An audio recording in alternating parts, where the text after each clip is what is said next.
नमस्कार, जय हिंद साथियों। स्वागत है आपका अपने यूट्यूब चैनल अपनी नौकरी में। दोस्तों, आज लेकर आए हैं हम पर्यावरण अध्ययन का मॉडल पेपर नंबर 4। जी हाँ, मॉडल पेपर नंबर 4। तो चलिए वीडियो को शुरू करते हैं।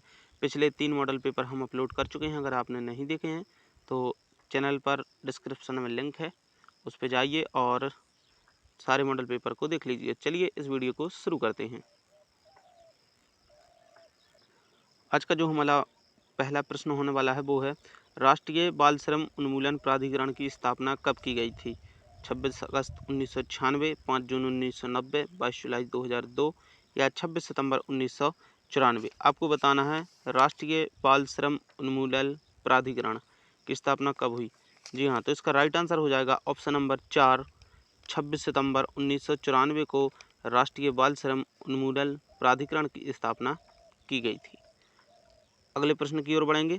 घरों के नीचे दिए गए विवरणों का वर्णन कीजिए। राजस्थान में गांव के लोग मिट्टी के घरों जिनकी छतें कटीली झाड़ियों से होती है में रहते हैं।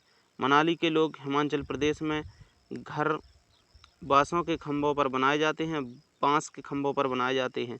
और तीसरा है, लेह में पत्थर के 2 मंजिल घर बनाए जाते हैं, नीचे की मंजिल पर ज़रूरत का सामान और जानवरों को रखते हैं।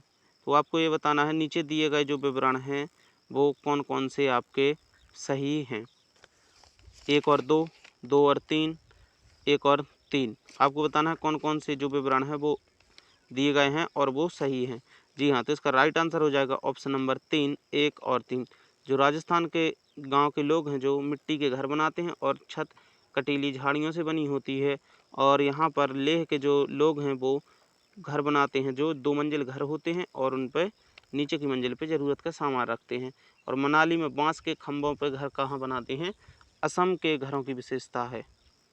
चलिए अगले प्रश्न की ओर बढ़ेंगे।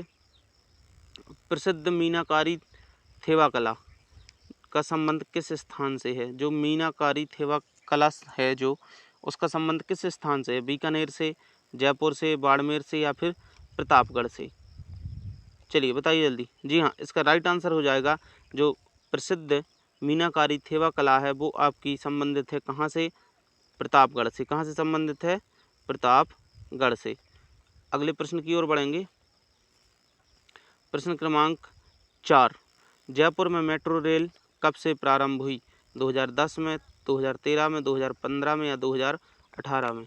चलिए बताइए, जयपुर में मेट्रो रेल कब प्रारंभ हुई? जी हाँ, तो इसका राइट आंसर हो जाएगा जो जयपुर में मेट्रो रेल प्रारंभ हुई है वो प्रारंभ हुई थी 2015 में। कब प्रारंभ हुई थी? 2015 में। अगले प्रश्न की ओर चलेंगे। राजस्थान में नवाबों की नगरी के नाम से विख्यात है। नवाबों की नगरी से नाम से जो विख्यात है वो कौन सा शहर है? अजमेर, भरतपुर, टोंक या फिर सिरोही? नवाबों की नगरी के नाम से विख्यात है जो राजस्थान में है। जी हाँ, चलिए बताइए। तो इसका राइट आंसर हो जाएगा ऑप्शन नंबर 3, टोंक नवाबों की नगरी के नाम से प्रसिद्ध है। कहाँ पर?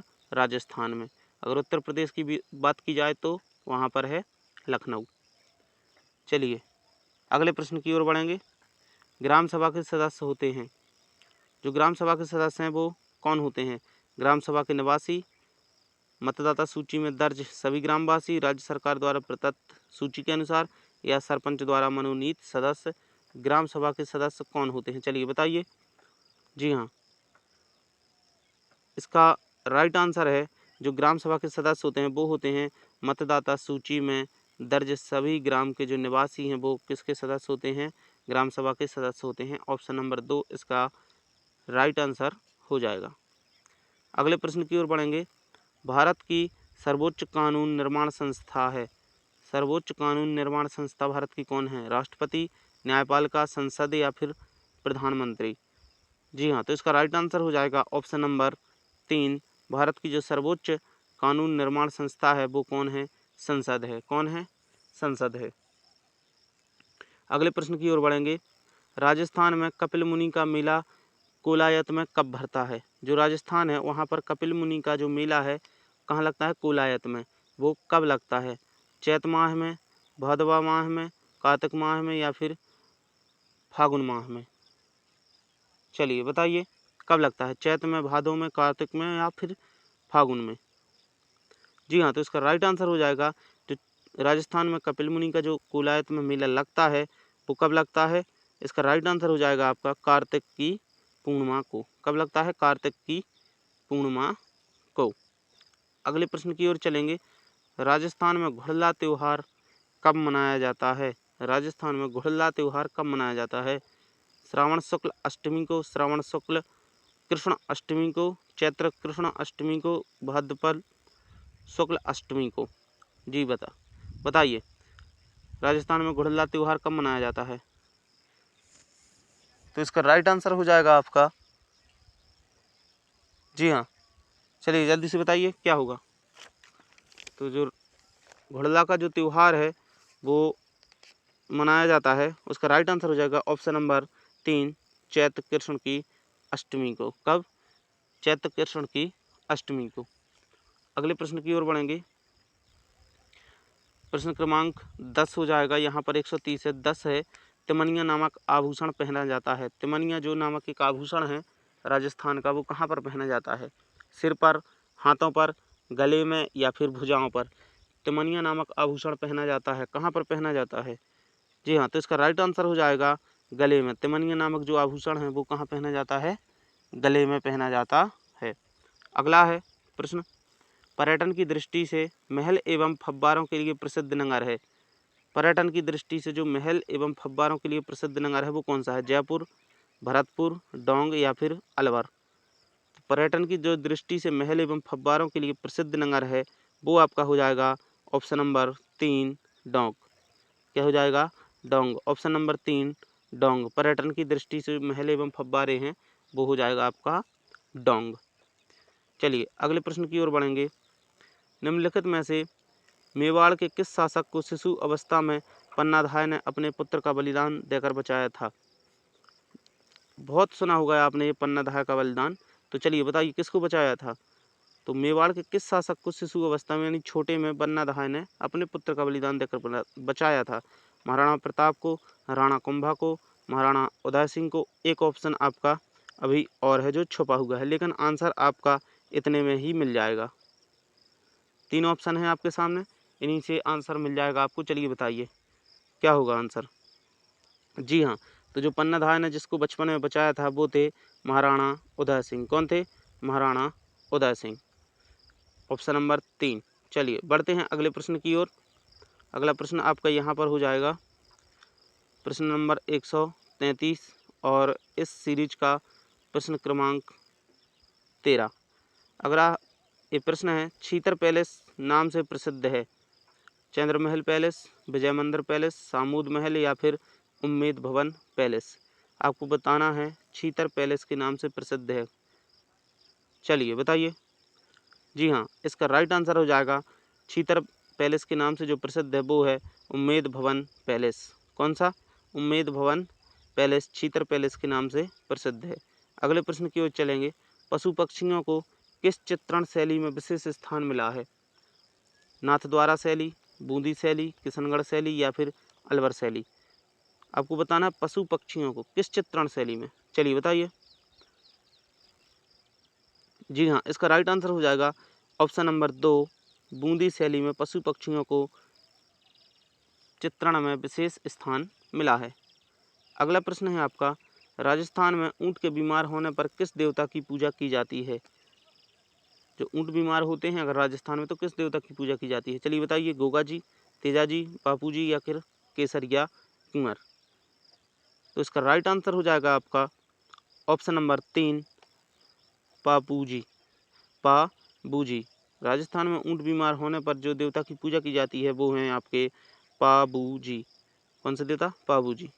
चलिए अगले प्रश्न की ओर बढ़ेंगे।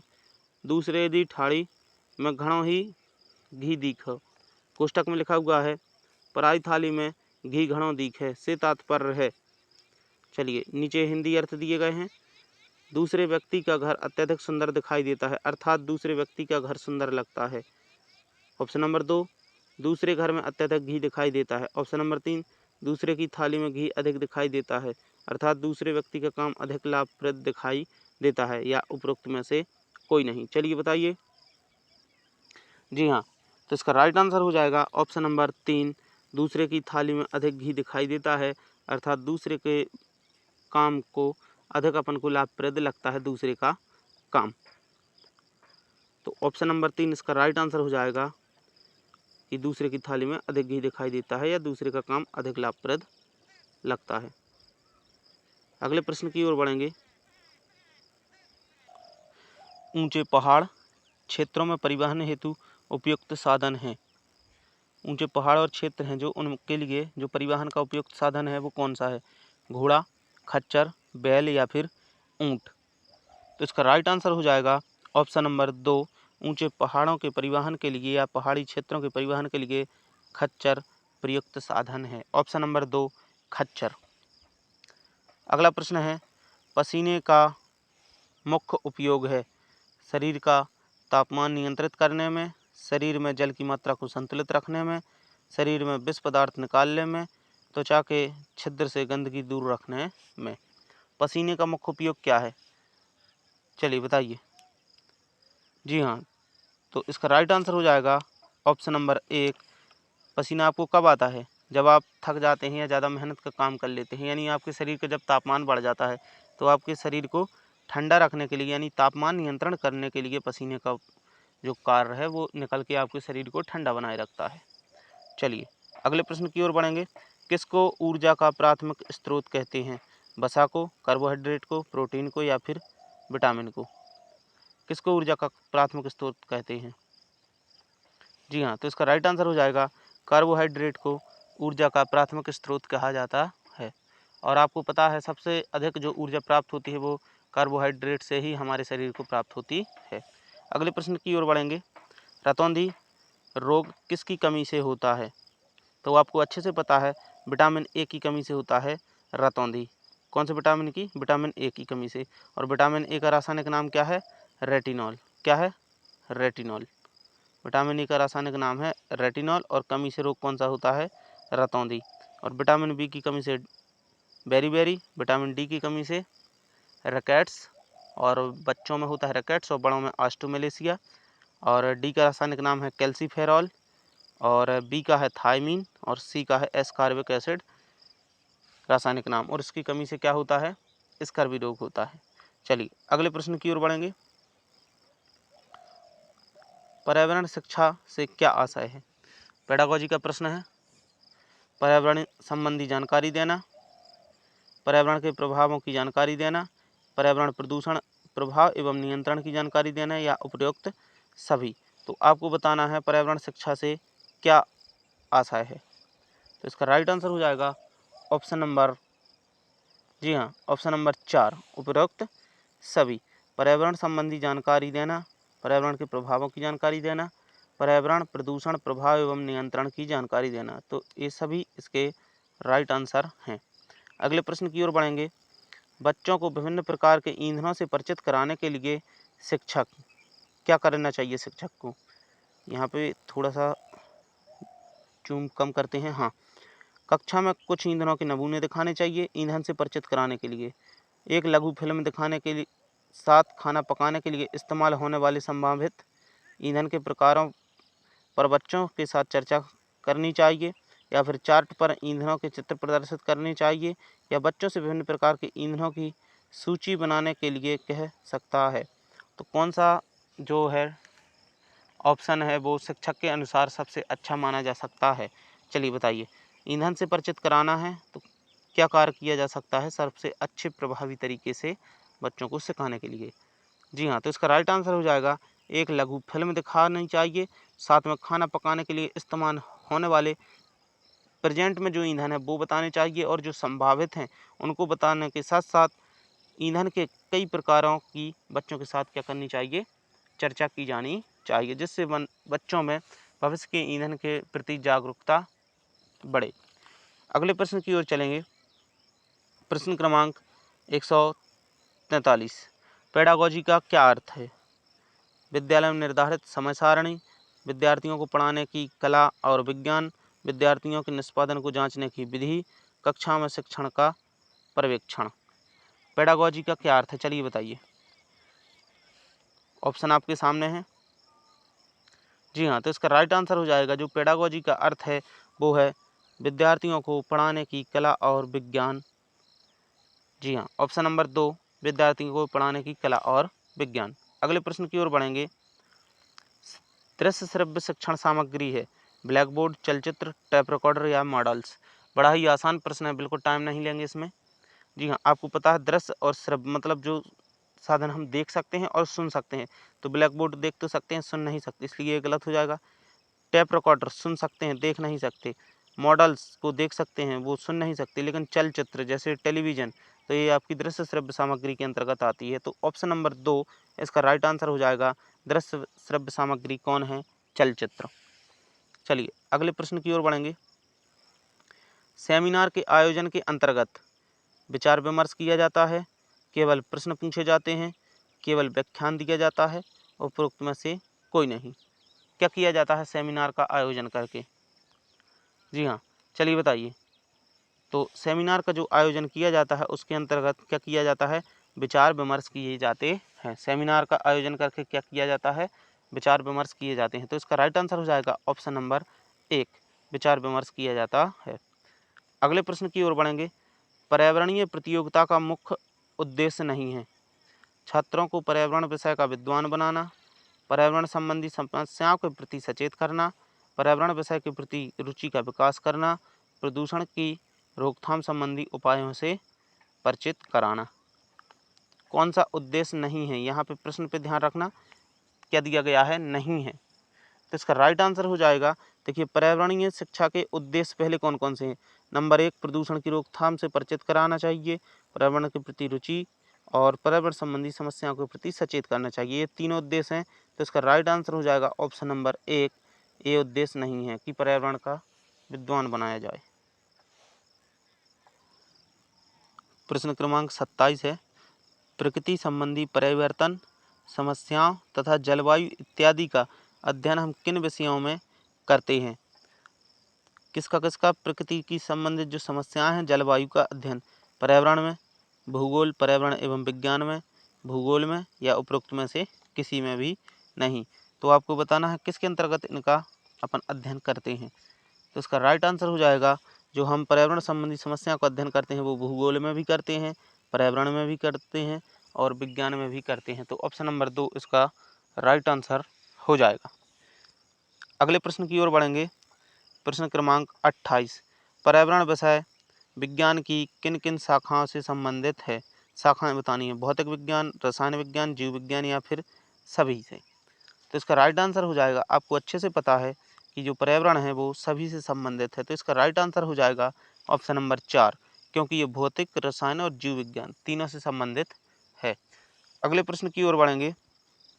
प्रश्न क्रमांक 29 प्रश्न क्रमांक 29 की ओर चलेंगे और यहाँ पर जो क्रमांक के अनुसार प्रश्न क्रमांक 49 रहने वाला है क्योंकि ये पूरा FLT बना के रखते हैं और आपको अलग अलग से प्रोवाइड करते हैं। अगर आप लोग का अच्छा सपोर्ट मिला तो आपको जल्द ही FLT भी लेकर आएंगे। तो चलिए, पर्यावरण शिक्षा का मुख्य उद्देश्य है औद्योगिकीकरण प्रक्रिया को मंद करना, शुद्ध पेयजल की आपूर्ति करना, खाद्य पदार्थों के उत्पादन पर जोर देना या प्राकृतिक संसाधनों को नष्ट होने से बचाना। पर्यावरण शिक्षण का उद्देश्य क्या है? जी हाँ, तो इसका राइट आंसर हो जाएगा ऑप्शन नंबर 4 प्राकृतिक संसाधनों को नष्ट होने से बचाना पर्यावरण शिक्षा का मुख्य उद्देश्य है। क्या उद्देश्य है? प्राकृतिक संसाधनों को नष्ट होने से बचाना।